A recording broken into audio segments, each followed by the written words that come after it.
Hello Pisces, welcome to the Plaid Oracle. Your reading begins with this courageous peony. It says, multifaceted, unique nature, let yourself be seen. It's more, though, about all of this that's happening here. This, right, all of this that's coming out of your head.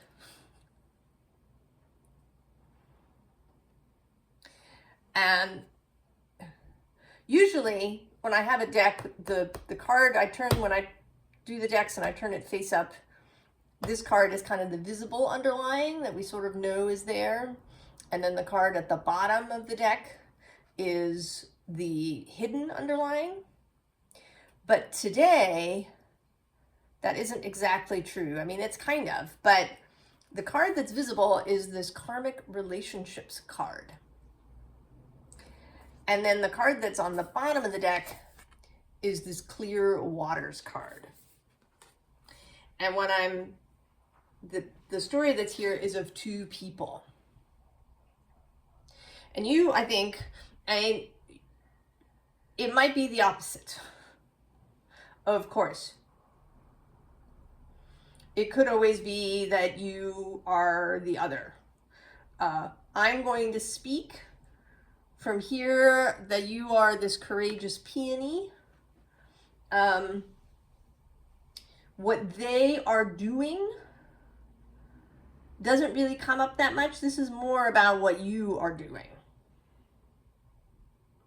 Although it might be that you identify more with this clear waters kind of image that might sort of resonate for you more. Either way. So you are in communication with another person. This might be eventually going to become a romantic relationship. It might become a friendship. I don't think this is about a business relationship. Two people getting together to start a company or do some sort of project together. It doesn't really feel like that. It feels more spiritual than that, more esoteric. There is a sort of a magical working, an occult working that is going to happen between the two of you. And I think that I want to say that you don't yet know who this person is, that this connection, that you have not met in the real world, in the waking world. It may be that you've met in dreams, whether you remember them or not. You may have met them in daydreams, where you've imagined them. This seems to be largely a telepathic connection. Even if it doesn't really feel clear, like, you were having a text or phone conversation. It may be about feelings, how you feel about things, ideas that sort of come to you spontaneously, the daydreams that unfold in your mind. And I want to say that they are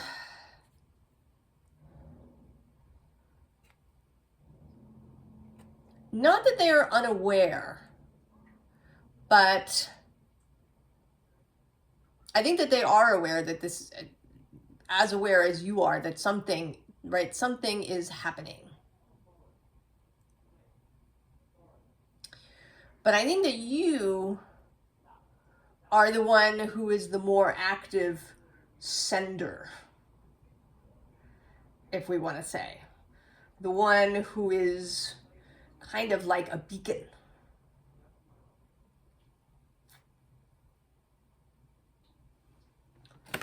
But anyway, it'll unfold as we go. We'll see where we are. So we come out strong. High Priestess. Also this kind of psychedelic Princess of Wands. You know, and again, both of you, either of you, it kind of doesn't matter, right? There's a seer quality here that is wanting to, right, is wanting to come through, that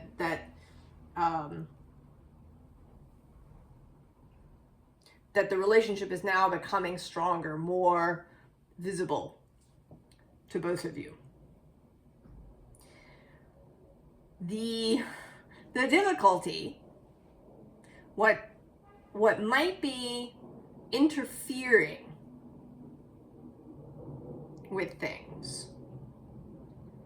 There are things that might be interfering with things. And I actually, when I wanted to confirm what was happening, I pulled some cards and I got these three, right?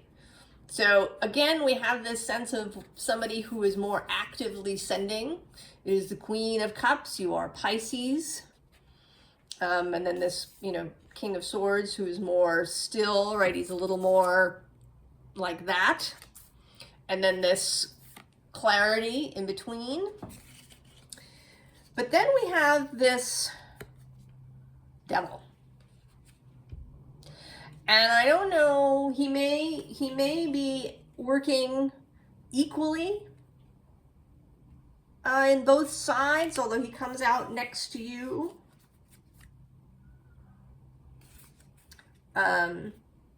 So this, right, this interference. And then when I pulled from another deck to confirm, what sort of interference I got, the Three of Swords and the Five of Cups. The bottom of this deck was this Temperance card, right? More this sense of, right, communication.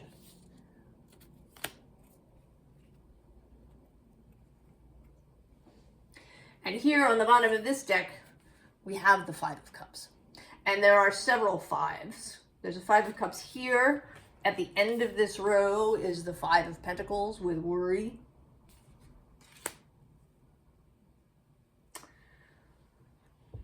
So if there is interference, it's internal.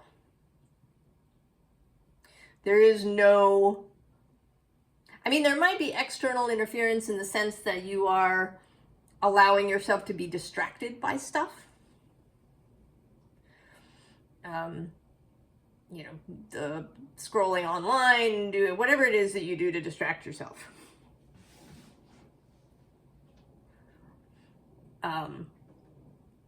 But it isn't like there's some outside party attempting to interfere in some way.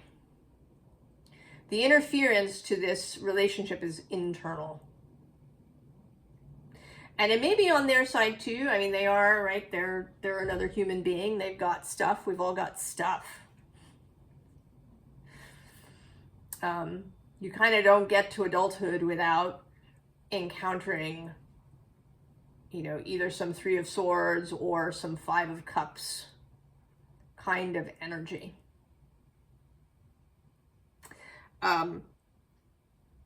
There are other fives. This, not in this deck, they didn't show themselves, but in this one, there are two fives. But in this deck, the fives are very different.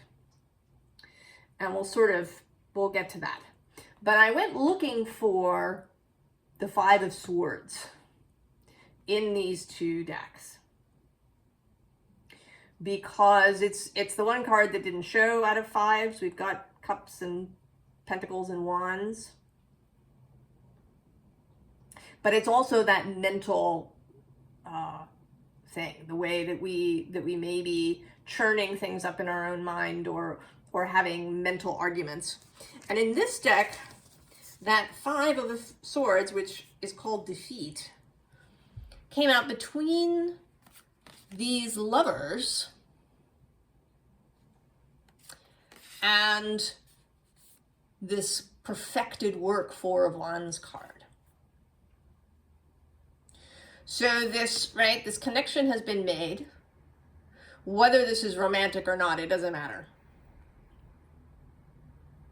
This connection between you and the other has been made. Cupid has shot his arrow. You know, you have sensed one another.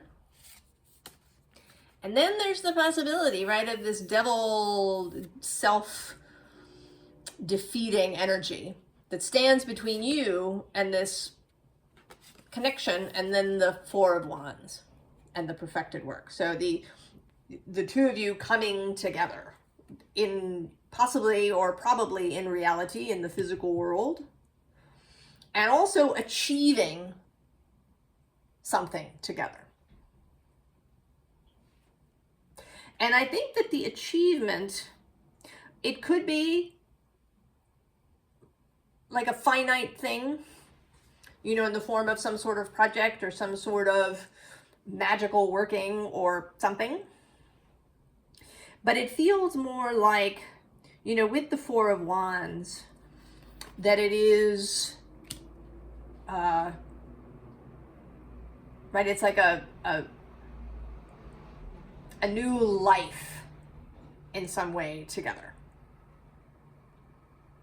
And again, might be romantic, might just be a really intimate, deep friendship that has this esoteric occult connection. It might also be an artistic connection, possibly. But I'm not going to keep saying that as I go through. I'm going to, right? The primary thing here is this metaphysical connection. So we have the Ace of Cups. Here, the root of the powers of water. That feels especially like you.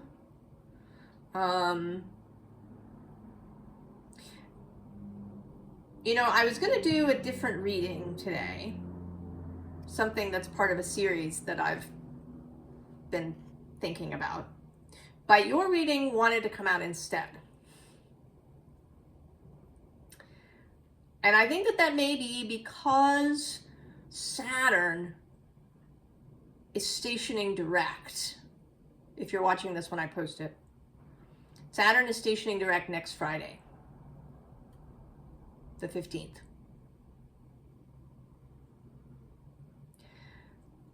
In Pisces. And he certainly, you know, has a relationship to this perfected work, to this Four of Wands, you know, creating a new, stable, productive structure. So this may be a bit of preparation. It could be that something that when we have that energy shift, that you will find that the connection is strengthened and that you have a greater ability for the two of you to actually come together. We also have the Princess of Cups. Optimism. Seeing all of this with pleasure rather than with trepidation. Not falling prey to all of those Five of Cups, Five of Swords, Five of Pentacles kinds of energies.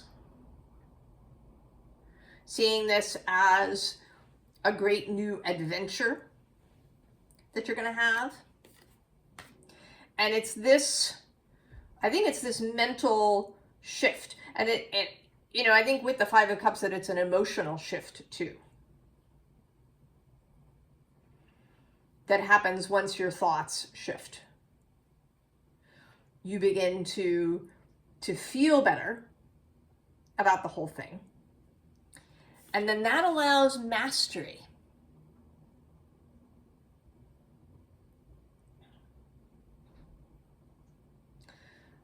the opening of this door wider. The ability to, maybe receive more clear information from this other person. And then taking the intuitive nudges so that you meet up with each other in the physical world.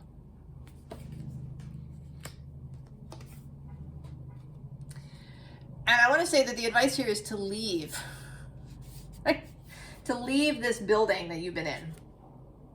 To just back on out and close the door. That this previous structure that you've been living in is not where you want to be to receive this information.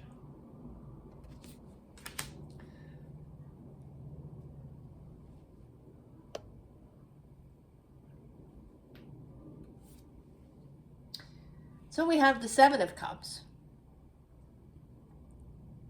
And actually below that there is a 5 here showing up. The 5 of Wands. So there's still, right, there's a little bit of trepidation. Maybe a sense that this still feels confusing a little bit. We also have this kind of 7 of Pentacles, which is a little, the 7 of Pentacles, there can be a little stuckness. But below that, we have another 5, which is the Hierophant. And then more importantly, even at the bottom of the deck, we have the Magician. And this Magician who is on this cosmic web,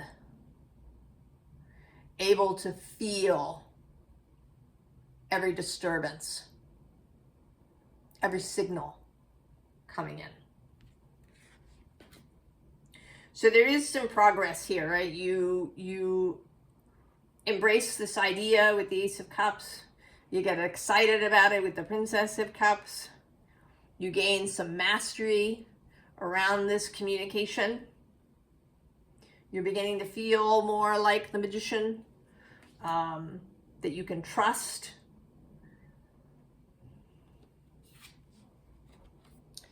Ten of Air. And then this 9 of Air, and although this is a wolf or a dog, I see these two as the same animal here. And it's like there's a shift that happens here. So we have this calling, howling kind of energy. With the 10, reaching a kind of completion with that. And then here with the 9, this cat is getting ready to pounce. Right? Bunching up.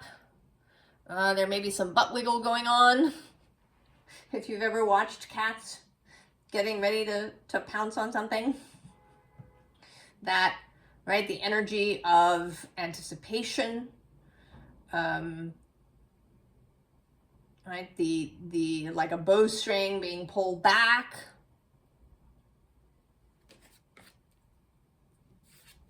And then the leap. The leap into the flower. The leap into the wish. The leap a little bit into the unknown. And here your head is all kind of on fire. You're filled with excitement.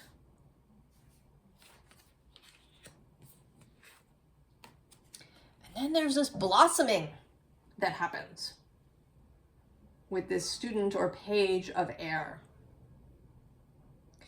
And this seems like the connection really coming clear, much clearer than it has been up until this point.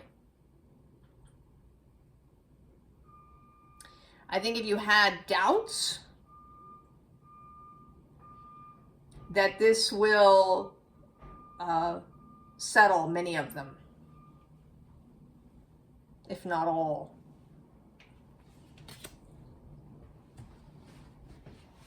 Right? That the communication will be so clear that it will be undeniable.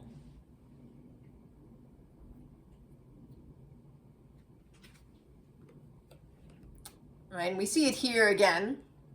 Right? There's the bird and this hooded man, who I'm actually associating with the magician here rather than the hermit.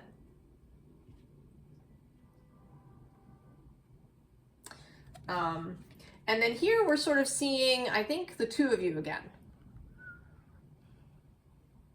Right? These two magician kind of figures. And then below them is actually this mirror card. And that feels like the connection itself, kind of. This kind of magical, occult, serpenty, watery consciousness, magical realm energy that sits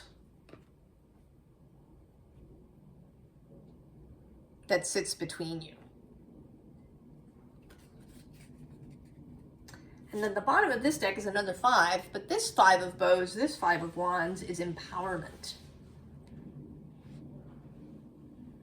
All right, the pulling back of the bowstring, the deciding to really engage with this.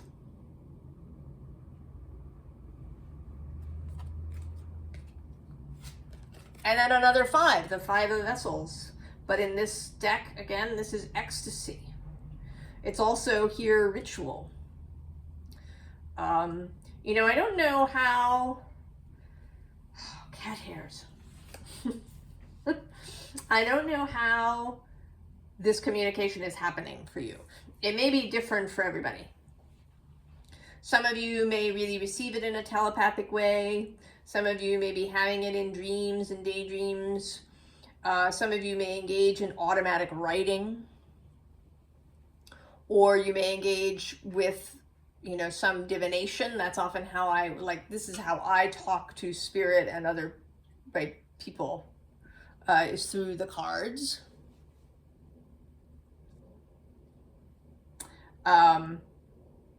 You might do it through, what is her name? It's just gone out of my head. Laura, I don't know. She's an intuition, Laura Day.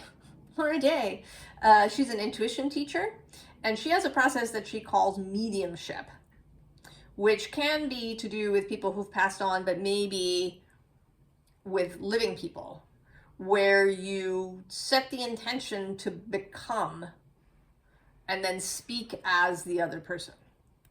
So that's a possibility. You can find her talking about it on YouTube if you put in Laura Day mediumship. So there's lots of different ways how this might come through. It might be through synchronicities. But there is this, right, this sense of doing this really joyfully. That it should be fun. This is meant to be fun.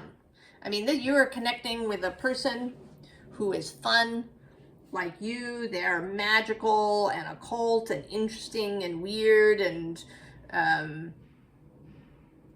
you know, you're going to have this awesome connection and friendship. And so this is, right, how we want to approach that.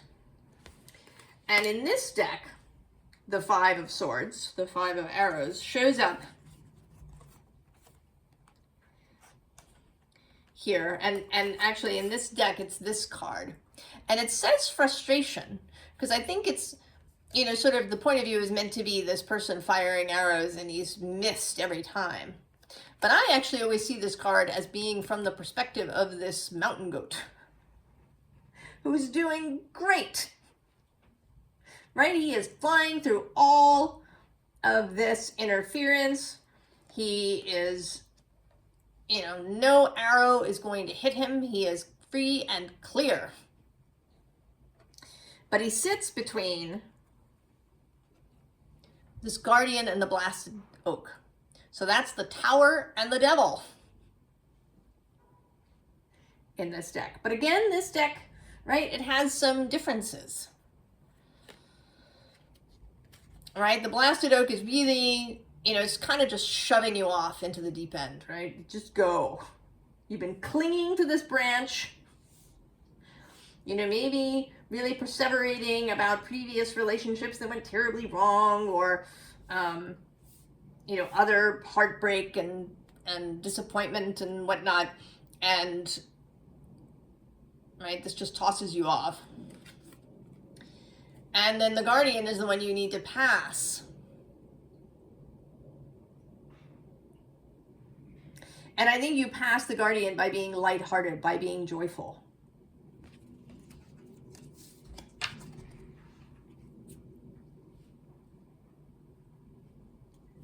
And so after ecstasy, we have the journey. Death in this deck.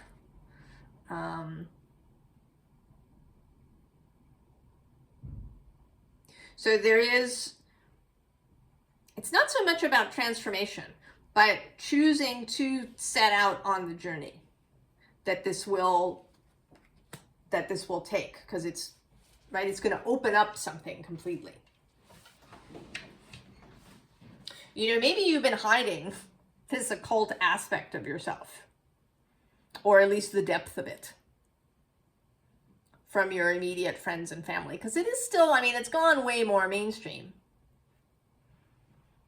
But, it's still not really completely acceptable. So maybe you've been, keeping it kind of on the down low. Now, once you're with this person, it's going to, it's going to expand the whole thing, and you may no longer be able to keep it a secret. So that may be part of the journey, right? Revealing yourself. Also revealing yourself fully to this other person. Then there's the Six of Vessels reunion.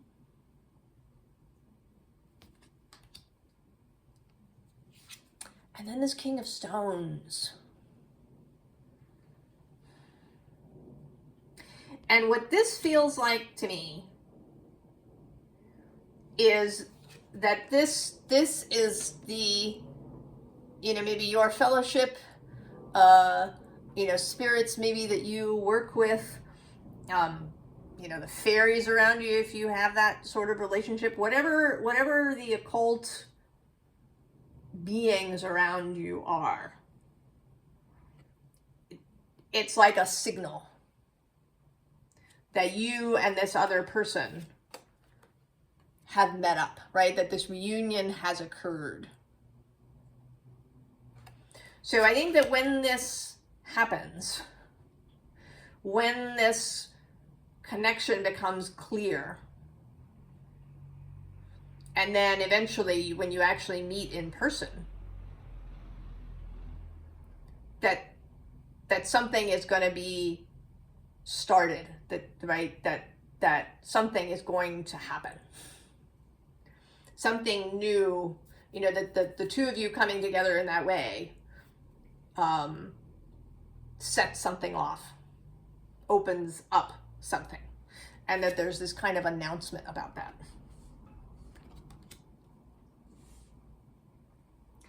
I'm actually going to start here at the bottom. There's this rain fecundity card here at the bottom.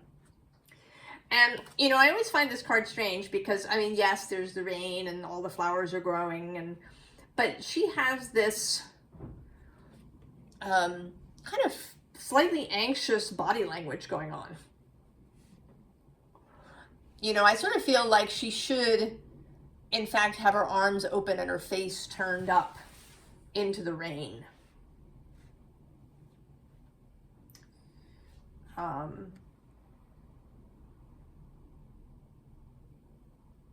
So, right, remember, right, you want to turn your face up to the rain.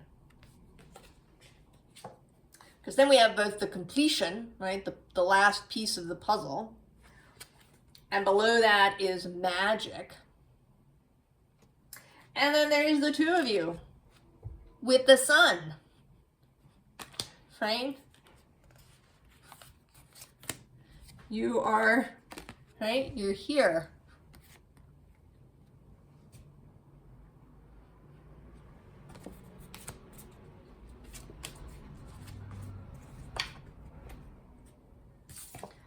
And so that brings us to electricity. And this, I think, is another kind of you and that there's this electricity and this earth. Right, that you complement one another. Fire and earth.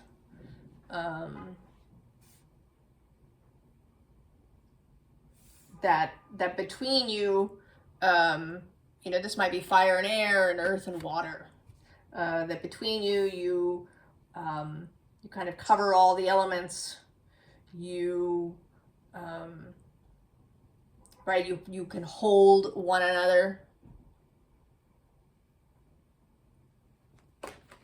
And between you is richness.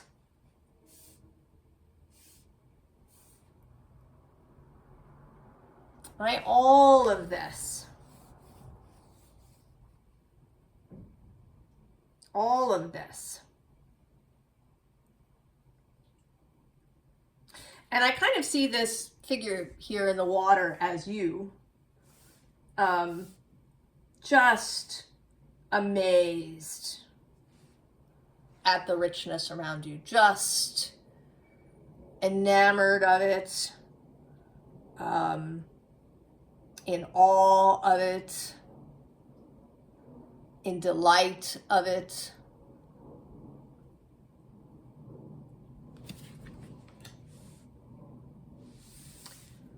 All right, Pisces. So a little bit of advice. First of all, kindred spirits. Now right below this is the spiral of incarnation, which says past lives, soul blueprint, karmic patterns.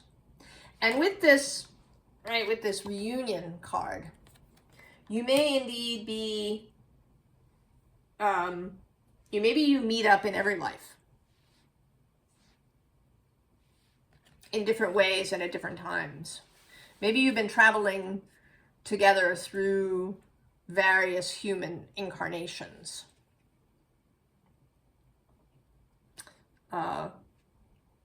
So that you know, that's part of the strength of this relationship.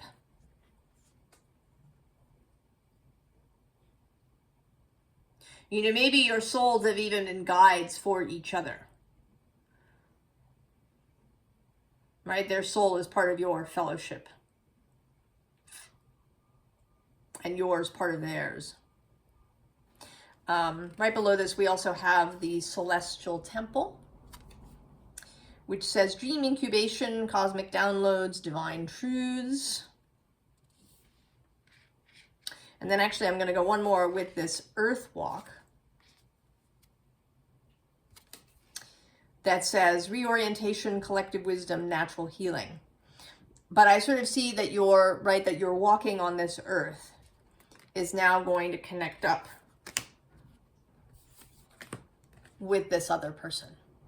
This card says soul family, vibrational magnetism. And then the unseen underlying is the Akashic flow. And that says tapping in, ancient library, and awakening. And this, I think, is, you know, less about information as such and more about this space where this communication is happening. To cultivate a belief in and a connection to that space.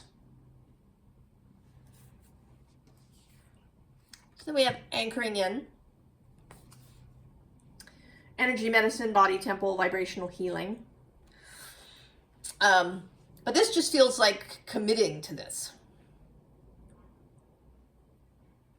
Right? Anchoring in this idea accepting this idea. Because there's some part of you, the kind of normal muggle part of you, that might think the whole thing is gaga.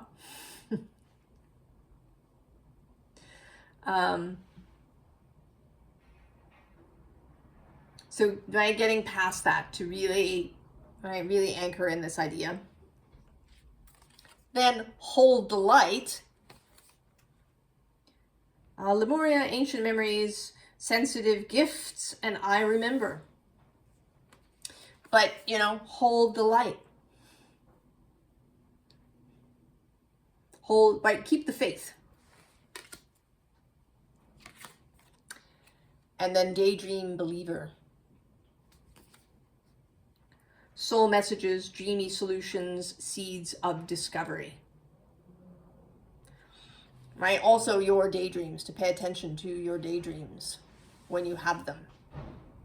You know, and your daydream may not even have this other person in it. It may be a daydream about something else that's just leading you there. You know, that you have a daydream about going somewhere.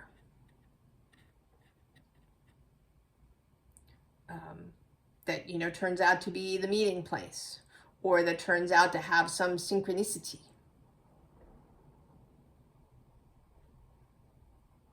So paying, right, really paying attention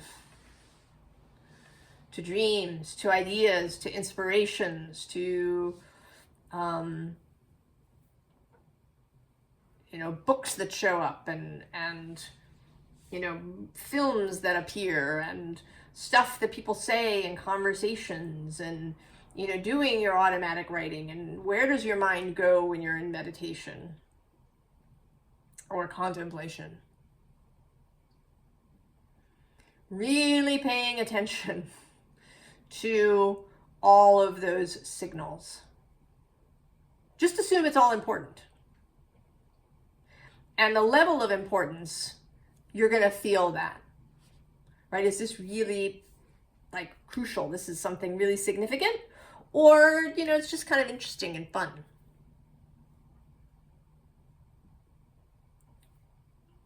Right? Presume out of the gate, from this moment forward that you're watching this, that everything is important.